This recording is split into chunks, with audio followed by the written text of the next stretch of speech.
Two of our home theater builder tips. Today we're going to be discussing how to build a riser, some tips on that, and also some flooring options because as you know, I'm building out my home theater and in my room I have a concrete floor.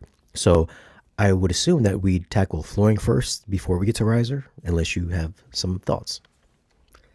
I mean, when you're building the room, obviously those are all going to go together around the same time. But yeah, I mean, if you can decouple the floor overall, it reduces any need to do additional decoupling on the riser. So let's just start with the floor because there's a lot that goes into that, and then we can get into the riser and the overall details. All right. So So yeah, I did you see the video I posted yesterday? I Gives haven't you a watched it. little well, here's a little quick little glimpse of what the actual room looks like because I know you don't know what it looks like. So this is like a converted family room. Let me just mute my mic here. Wide. So it's 14 wide, 10 high, and then 24 deep, and then below that carpet is just concrete. Let me just blow that up for you. Boom. Are we keeping the color scheme? Yeah, we're going for the Barbie color scheme. And then obviously, I'm gonna like drywall over the windows and the there's a sliding door back there as well, so that's gonna be sealed off. And then, do I walk around? I'm pretty sure I walk around here somewhere. Yeah, so this is the front of the room. There's a door right behind me. That's a window there. That's my Justice League poster. So that's gonna be sealed off. That's gonna be sealed off. But we're talking about the floor here. The floor is concrete, but this is what the room looks like right now. So the issue that we would run into, as would be the case with any kind of room like this, would be if we didn't touch that floor, you just put carpet on it. And that's what most people do.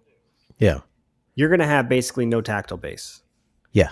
And I've taught, I did my own video on this. If you guys haven't watched it, check out the video I did on tactile base and you can see where I discuss this issue. But think of it this way. Tactile base is about inertia. It takes a certain amount of energy to shake something. Pretty obvious, right? And subwoofers are producing that energy. At the end of the day, even our biggest subwoofers aren't really that big for being able to shake the whole earth. When you have a concrete foundation in the ground with footers, because it's got to support the house, you can't shake that because it's going to be all of the mass of the foundation plus about maybe 10% or so of the area around it of ground that it has to shake. Not going to happen. So what we want to do, because Shane, you want some tactile base, I'm sure, Yep. is we want to try to make what you sit on resilient basically to the concrete, meaning that it's sitting on it with something that allows it to shake, some sort of a spring. And spring doesn't have to mean a literal steel spring. It can be rubber, it can be silicone. There's a lot of options. So the cheapest solution typically is just a rubber pad. It's usually like a recycled rubber mat. A lot of people try to get fancy and they try to go find like recycled rubber mats that are used for gym floors instead of the UL rated products designed for this to save money. And I'm just going to tell you, you're probably not saving money. The product that's designed for acoustics isn't particularly expensive. So I recommend that you buy the products that are made specifically for that. And then you put plywood typically or oriented strand board or something like that, some sort of subfloor on top of it. You can even do a couple layers if you need to do some sort of something to help reduce sound transfer. A couple of layers, even with green glue, could be good. Otherwise, just doing the one layer of 3/4 inch tongue and groove subfloor is fine. You put that over the rubber and you put your flooring on top of it. Doing that provides some resilience. It's a good idea. The next step up from that, but I'm guessing, Shane, you're going to tell me this is off the table. But to Go get ahead. away with it, it would be better is you actually use something that has, like, they're called sleepers. And Yep. you could do like hush frame. You can use the hush frame decoupler. They make a version of it that's a little thinner. You can use rubber sleepers. You can use any sort of rubber blocks. There's a Pack International is a company I work with quite a bit. They use these rubber blocks from a German company. And then you put insulation between the rubber blocks. You lay them out in a grid, let's say 16 by 16 or 24 by 24, something like that. You put insulation between the rows of blocks. You put your plywood or subfloor or whatever on top of that. That's better because there's more spring, basically. Because there's more spring, there's more area to shake. And so that'll work even better yet, but it's more work and more cost. And instead of losing like 1/4 inch of height or maybe an inch of height, you're losing a couple of inches because of the height of the blocks. So let's explain what tactile base is. So basically, if it's sitting on a concrete floor, when your explosions hit, you're not going to get that vibration through the ground up to your seats. You're not going to really feel it. But adding a subfloor with the plywood, you're going to get those vibrations that travel up to your body. So you get that real tactile sensation. So this is what we're talking about here today. And during my homework, I ran across a couple of videos where they were using this. It's like a roll of plastic almost to keep like moisture, so it goes below the little grooves here, and then you Yeah, it's put the called dimple plywood on mat. top of that. Yeah, Yeah, I mean, as long as you also add some rubber, that could be a good idea. It doesn't have the resilience of rubber. That is a plastic mat, and it's designed specifically to allow airflow and moisture to be able to go through. So it's not a bad idea to use that. I would still yeah, throw a layer of the resilient rubber material on top of that. okay, Um, and the reason to use that has more to do with, and you would have to talk to somebody in your, I don't know your area well enough to know this, but sometimes with concrete, you can't put flooring right on top of it because moisture will wick through the concrete, or there will be situations where some water could get there. And having that mat in there, like in basements, this is really common. Having yeah. that mat in there allows, if that room has carpet straight onto the concrete and it's above grade, it may not actually need that. And it's not going to add a lot for the tactile base part because, like I said, it's not resilient. They do make dimple rubber mat, and you can use that. They have, maybe is this what we're talking about here? Let me see. Let me bring it up. If you go to ISO store, they sell the product. Does that look like anything interesting? No, Rubber I trim wouldn't. floor mat? No. So this is what I was saying not to do. I wouldn't do this because that wasn't designed to go between wood on a floor. There could be Okay. issues with that. So go to ISO store if you want to show people something. Okay. Let's see. So store. So here you're going to go to products.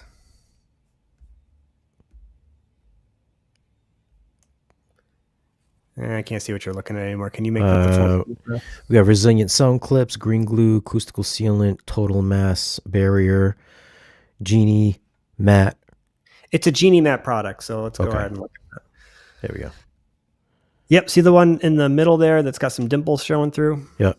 So the one to the left is the one I was going to recommend to you, but this works too. This has dimples. If you use the thickest one with the dimples and you lay it down the way they tell you to, that actually works quite well. This guy here, the big one. Yeah, What is the it? big one's FF25. Mm-hmm. So would Thicker, you so you could go to FF17 too if you can't get away with the thickness. Below that, I would just use the other mat. What does the FF stand for? What does that mean? The thickness of the mat. Oh, got you. Okay. Okay. So this is guys, this is at ISO. What is it called? ISO store? ISO store, yeah. ISO store. And the guy that runs that's become a friend. I used him for a lot of products. I think this is made by Plytech. It's a good product. They've got instructions for it on how to use it. They offer pretty good pricing. I can't do better than that. If I sold it to you, it'd be the same price. Right. All right, so we're talking this would go directly on the concrete and then plywood on top of that?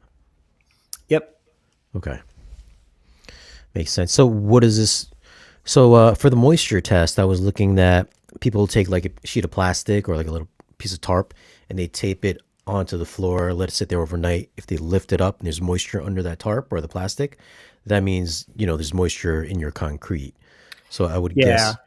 In that scenario, you may need to add that plastic dimple mat and then put the Right. rubber mat on top of that.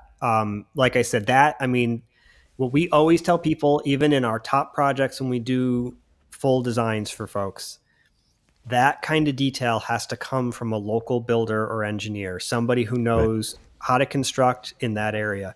That's not something a home theater designer can really take responsibility for. And a homeowner, if you're going to take responsibility like you, Shane, you want to make sure you're being informed by somebody knowledgeable, because I wouldn't want to tell you to put all this stuff in and then you have mold. It's actually a pretty common problem, unfortunately, is that because home theaters don't have windows, you seal them up to make them more sound isolated, you keep the door closed all the time, they tend to grow mold. So we do all sorts of things when we design theaters to prevent that from happening. But one of the things is you got to make sure you're handling moisture correctly in the floor. Right. Could you do that Lowe's dimpled mat? I think it's called Damp Pro, and then that thin layer of the this stuff here. The Yeah, Genie mat? absolutely. Yeah, Okay. absolutely. Yeah. That would be okay. Yeah, I'd rather be safe than sorry. So I guess that would be like one of the I don't want to say cost effective methods. Is it Is there just like the only way to do it, or is that No, like the no, no. most That's cost a effective? cost-effective method. So if Okay. you want to go to type in kinetics rim RIM, and I'll show you a more advanced way to do it. Hush Frame has a similar approach, which is what I did, but I don't know if they have pictures on the website of it. So I would just do kinetics rim so you can see it. How do you spell that? Oh, connects room. Kinetics with a K. Kinetics.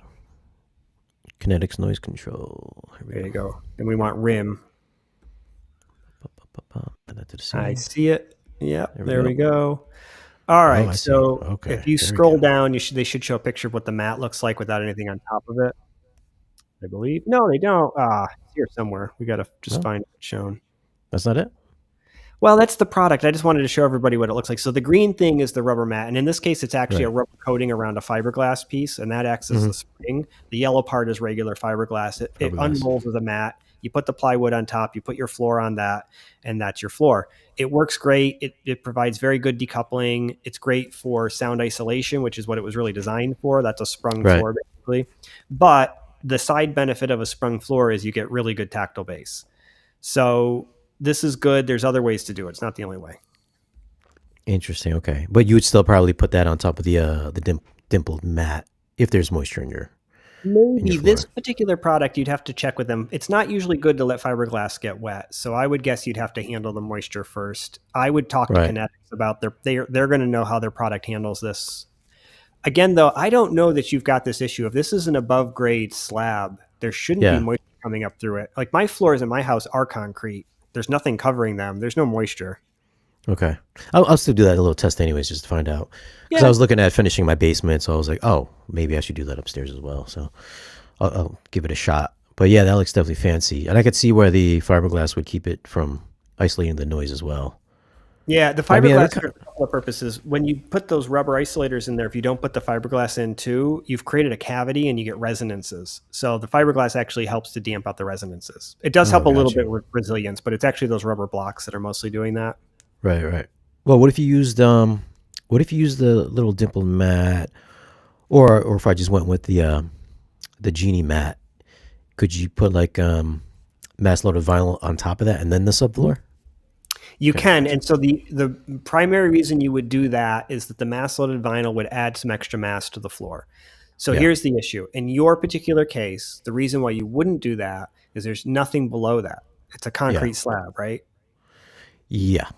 And there's Yep. no buildings, rooms, anything below that, just earth, Nope. right? So Just there's earth. nowhere for the sound to go. It's just going to go into the earth. It can't go anywhere else. Sound can transmit through concrete slabs to other areas potentially, but if you've got a basement, I'm assuming the rest of your house is a wood floor, right? Yeah. Yep. Yep. So that concrete ends basically where the foundation starts for the rest of the house. Yeah. As you said, it probably was a garage that got Garage. converted. And so there's no reason to use the mass loaded vinyl because there's nothing you need the mass for. Got you. All right. All right. So that's the flooring. Would you build the riser on the concrete, or would you build it on top of the floor? I would build subfloor. it on top of the flooring. So what you're doing that way is you're helping to make sure the riser can shake along with the rest of the floor. That way your subwoofers are sitting on top of the floor, which is now suspended off of the concrete, and your extra seats from the riser are sitting on the same thing. The subwoofer is sort of directly coupled that way to the thing that shakes, which is everywhere you are. It's no longer Right. directly coupled to the concrete. And if you were to put the riser on the concrete, it would decouple it from the subwoofers. So if you want to have that tactile effect, it's good to have everything sitting on the same floating floor. It also makes life a little easier. Come on, Matt. I thought you were going to save me money here. Now I got to do the whole floor. I thought I was going to do half of the floor. If you want to do that, we've done that before where we have to. It's not the best way to do it. Yeah. Okay. What you could do is what you're saying, and then you would but you're going to have to then decouple. You don't want to secure the riser to the concrete. Then you're going to have to decouple the riser. So Okay. All right. this way you all can right. just build it right onto the plywood. All right. I guess I can't I guess I can't cheap out here. All right. So for risers, you were talking about using it as a bass trap. I don't know how many people do this, but is this a common practice? I think it is. The issue with this, I'll just say, I designed them, and I don't even know that I believe in them. I don't know how well they work. It's really hard, if not impossible, to build a room and build a riser and then remove the riser and put a new one in that has a base trap built into it, or to modify one to have the base trap, and to test both ways and be sure of whatever differences you find is being caused by the riser. So I've never done that. Anthony Gramani's never done that. Everybody I've talked to is basically never done that. What Anthony had said when he and I talked about it was, he's built like 1,000+ rooms. It seems like rooms with base trap risers perform better than rooms without on average. And Really? I have not built 1,000 rooms. I've maybe built 100 rooms. And so I just don't have the data, I guess. Plus these base trap risers are pretty common. So, I did one for Gene. I've done them for clients when they ask for them. I don't make a big deal about them because, as I said, I kind of question how effective they are. There's different ways to do it. One of the ways I often do it puts the actual damping opening, if you will, near the boundaries. So there's a good theoretical reason for why that's better. The boundaries are where the pressure is highest and velocity is lowest. And the design approach that we typically use, they're basically pressure absorbers. So having the opening, the mouth opening of it near there for these Helmholtz devices makes more sense. The other option, which is what Anthony likes to do, is you just drill a lot of holes. Or Yeah. if you don't want to drill a lot of holes, you can actually have the plywood machined for you ahead of time with the hole pattern in it, and you can tune that to a particular frequency. It's still a Helmholtz device, but it's covering the whole surface area. As long as everything's braced properly, it doesn't necessarily compromise the structural rigidity or anything, and that can be effective too. Is there so on the front where your seats would be sitting up against, are we talking across the full frontal surface of the riser? So no, it's actually the back of the riser where you should do it. Oh, That was okay. so Oralex did a design like that where they had these pipes. I think there was PVC pipes and they had them come out the front. I don't think that's a very good design. I think that the pipes should have been coming out the back of it, up against the wall. And that assumes the Gotcha. riser's up against a wall. If the riser's not up against a wall, I don't know. It's quite debatable whether this is a good idea at all. All right, so you're saying at least drill a few holes in the back of the riser because it's going to be sitting flush right up against the back wall. Yeah. All I right, think it could be worth it. Yeah. just a couple And I holes. can give you a design later that you can show Yeah, people for what that would be. It's a certain, like for holes, it would just be a certain size hole and a certain quantity of them, and you can concentrate them in a particular area. You build a riser the way you build a floor or a yeah. wall. So you could take like 2x12s if you wanted to, for instance. You would use those as uprights. You put the plywood on top and you put acoustic insulation in the bays that you create between those. They're often spaced about 16 inches apart. Are we talking rock wool or just standard pink stuff? It really doesn't matter. So rock No. wool, pink stuff, any kind of fuzz basically is fine. There was some studies that were done looking at that years ago to see if it made a difference, and the answer was it doesn't. So what I tell people is use whatever you're comfortable with. There's some people don't like fiberglass. It's got some nasty stuff in it. It makes your skin itchy. I don't really like working with it. Some Yeah. people don't like rock wool. It's got some nasty stuff in it too. It doesn't make you itchy, but and then there's other materials like cotton insulation. It's actually got some nasty stuff in it too because they got to make it fire resistant. There's polyfill you could use. I don't know how you'd have to make sure it's rated to be used inside a wall. There's lots. Any fuzz is fine. I don't make a big deal about that. Is there a recommended height that you see most people using, or Yeah, 12 can to you just go? 14 inches is probably the most common height that we use. And the reason for that is in most typical rooms, and I should do a layout for you so we could actually bring this up. Maybe next time we can do that. Actually, I can share my screen, right? Yeah. All right. I have another client's system open right now, and it's got, I think, a diagram of the riser. Yeah, we can do this. All right, let me share my screen.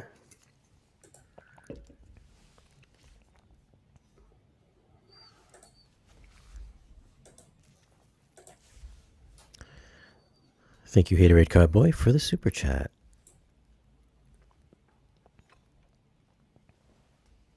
All right, here we go. Add to scene. All right, this is my client, Omar. So, Omar, I'm sorry for letting your privacy out, but I think we've talked about this before. Yep. So, this is his riser for his system. That screen right there, this is a pretty typical height. So, if we look at it this way, you can see we've got 60-degree viewing angle, It's listed in this particular one. I'm revising his plan right now, but this one shows it 140 inches wide. It's a 2.39 to 1 screen. And what we did was a 14-inch riser, and you can see the issue. So with the screen at this particular height, which is, you can see this little dotted line here. Mm-hmm. I don't know, can you see my cursor, or is it not showing that? No, I can't see it. I can see the dotted line though. Well, which dotted All right, line? so On the top of the diagram or the bottom? dotted line in the top diagram there. Let me Okay. go up a little bit more. It goes from the middle of the screen to the kind of middle of the head. That's the angle up that your head has. So that's part of the, we call that ergonomic design. Yeah. You have to be very careful. You want that line to either be flat or up maybe 5 or 10 degrees. We consider 15 degrees to be an absolute limit, and that is like probably going to be a crook neck. But if we have to do it for some reason, like there's 5 or 6 rows and the front row is just a bit too close, we would go for it. So that's one of the reasons why you don't see the screen being even higher up in this particular case, is because I'm trying to keep that dotted line angle to a minimum. Mm-hmm. So this is 14 inches, and you can see that the back row there, that yellow cone just hits the top of the guy's head in this particular scenario, and it's showing what a typical 6 foot tall person would be like to the bottom of the screen. What that means is the head should not be blocking the bottom of the screen in this scenario. That the person in that back row should be able to see everything. Now, I probably would move the screen up a few inches just to give myself a little bit more margin, but I wouldn't push the screen to the top because, again, I want to make sure that I'm keeping those lines in this ergonomic design as flat as possible. So goal probably would be make it so that the back row is flat, front row is looking up a little bit, but not too much. So that's where the 14 inches comes from. If you dropped it 2 inches to go at 12 inches, the problem you're going to run into is it is going to have some blocking. The nice thing about 12 inches is you can use 2x12s with a layer of plywood, and that gives you roughly a 12-inch riser. So that's one of the reasons why we say 12. And it's, if there's a little bit of blocking, it's not the end of the world. Going more than 14 inches runs into some issues with steps. In most places, you have to have legally correct steps. And once you get more than 14 inches, you run into a problem of needing to have either 2 overly large steps, which are more than 7 inches up each, or you'd have to have 3 kind of oddball, 3-inch up steps kind of a thing. Right. Not 3 inches. What am I saying? It would be 4 or 5 inches up, I guess. What do you mean legal steps? Like steps have to be a certain height? Yeah, there's legal requirements for how many steps, what the maximum height of a step up can be. Oh, interesting. And so I can't remember off the top of my head what it is. I think it's 7 inches. 7 or 8 inches is the max you can do. So if you take a 14-inch riser and you split the height, that's a 7-inch step. That means your step up to the first step is 7 inches. Your step from the first step up to the riser itself is another 7 inches. If you made this like a 15-inch riser, the problem you're going to have is that you're going to have a 7-inch step, and then you're going to have an 8-inch step, and you're not allowed to do that. Assuming I'm remembering these details right. Somebody who's a builder may have that right in the top of their head. But this is, again, when we're doing these are the things we think about. We usually check local building codes to make sure we're in accordance with that. I understand you're doing it yourself and nobody's going to come check. And so you want to try to design it legally, because here's the other problem. What if you decide to sell the house? You could be in a problem where somebody inspects it and says, well, there's this stage, because they're not going to know what it is. So this inspector is going to come in and say, there's a stage with an illegal step. And what they're going to make you do is actually tear it out to sell the house. Wow, really? Well, my idea, I've always done, this is what I've always done in the past 2 home theaters that I've had. Instead of steps, I built ramps. So it would just be a gradual slope upwards to the second row. You probably can do that. I mean, then you're wheelchair accessible too, I suppose. Yeah, I would always put like a handicap bar there too as well. Because when you go to the theater, they use ramps. I mean, a lot of them some of them have ramps, yeah. So I always thought that was a cool idea rather than going steps. Yeah, you can do that, I believe. I don't think there's anything that says you can't. Odds of you tripping, pretty slim. I don't usually put ramps in, but you're perfectly welcome to do that. We have done that. I shouldn't say that. We have done ramps for folks who have need handicap accessibility. Yeah. I'm definitely gonna have at least one ramp in there. It's like I like having ramps because I think it's pretty cool. You want to be ready for when you're in retirement age. Exactly. What other details should we consider for riser building? Well, the other part of it, Anything like that? Yeah, so I'll just mention for the flooring in general and for the top of the riser, I like to use a product called Advantech. Advantech is available in Home Depot, Lowe's, all the different places. It's very common. It's a kind of basically fancy oriented strand board. The reason why we like it is that plywood, when it gets wet, swells. And even though they make like marine grade or more water resistant plywoods, it still can be problematic, and it's not as perfectly flat, and it can buckle basically when it starts to get wet. This particular OSB product can actually have water sitting on top of it, and then once it Mm-hmm. dries out again, will stay stable. The other thing is, because it's oriented strand board, plywood basically has the wood plies going opposite directions from each other, but there's only two directions. Oriented strand board is strands of wood that are going in random directions. So when the wood starts to shrink and expand, it averages out, basically keeping the panel straight. So we were always using very expensive finished grade plywood, like you would use to make furniture, for Yeah. flooring, because it was so smooth and flat. But it was like $150 a sheet at one point about a year or two ago. I think it's come Wow. down a bit, but it's still over $100 a sheet. And it Is wasn't as good as this. And one of the builders I worked with actually told me about it, and he goes, "You should look at that." And we looked at it, and what we realized is it's got lots of advantages for home theater. So one is it's actually denser than plywood. It's a lot denser than plywood. this And stuff? having this stuff, and that's Okay. nice. I mean, because basically that's a lot of glue. They've taken Yeah. wood, they've taken a whole bunch of glue, they've pressed it together, they've vacuumed all the air out of it, and they've made this board that is probably as much glue as it is wood. That's probably not true, but there's a lot of glue in there. Yeah. So that glue ends up giving it a lot of density, whereas plywood has only glue between the plies, so it doesn't have as much glue relative to the wood. So it's Right. denser than plywood, it's smoother and flatter than plywood, and it's less likely to basically change shape and dimensions than plywood would. So we've largely switched over to using this Advantech oriented strand board. And what I would recommend is, this is at a bare minimum, use the 23 by 32. You can get it in an even thicker size. If you can get it, use it, because then Gotcha. it's even heavier. When you're building the riser, my recommendation is, you can build the actual riser sub platform piece of it, the structure, however you want. I've seen people try to get fancy and make it so all the cells, if you will, underneath the wood like interconnect with each other so that the air fly. It doesn't really matter if you want to do that, but if you have like some reason for wanting to do that, go for it. We typically do runners like 2x12s or something like that, and we then put the plywood or the OSB product on top of it. You got to fill the bays in between with insulation. It doesn't have to be fancy insulation. It doesn't need to be 100% tightly filled, but you do want to fill, I'd say, at least 50 or 60% of them. 50%, 50 to 60% of the area, I should say, the volume, with insulation. And then when you put that OSB on top, I do recommend using subfloor adhesive, because even though you're going to screw into it, Yeah. you got a lot of vibrational energy in this room, and you want to minimize any chance of vibrations. It's the other reason for using a heavier material like the thicker stuff. You can do Gotcha. 2 layers. I did 2 layers on mine. It's not a bad idea. It makes it heavier. Yeah, you can use green glue. I've seen people also use these like roofing materials, which are really heavy and massive and very well damped. Mhm. Only reason I don't like that is that stuff outgasses. I gotta imagine the outgassing is toxic, and it's inside in an area that doesn't have the amount of ventilation that your roof does. So I don't personally recommend using that stuff. I don't know that that's safe. If you want to add mass and damping to it, what you could do is a layer of the Advantech, a layer of mass loaded vinyl, and another layer of Advantech. That would provide fairly similar results, and at least mass loaded vinyl is designed to be inside your house. Nice. Okay.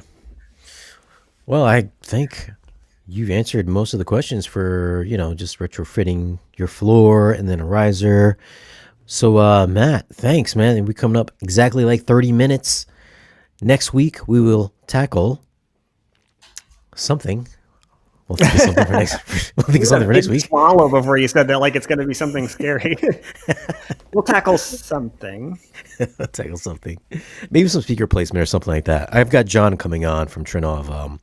I think in the next 2 weeks. So he's got this whole floor plan of how many speakers he thinks I should have, stuff like that, for Oro and DTSX and all that stuff. But maybe we could talk about like mounting, like speaker mounting, stuff like that, speaker concealing and stuff like that. Sure. But guys, thanks for hanging out with us today. If you have any questions, leave them in the comment section. We'll try to address them next week. So we'll try to do that, every week.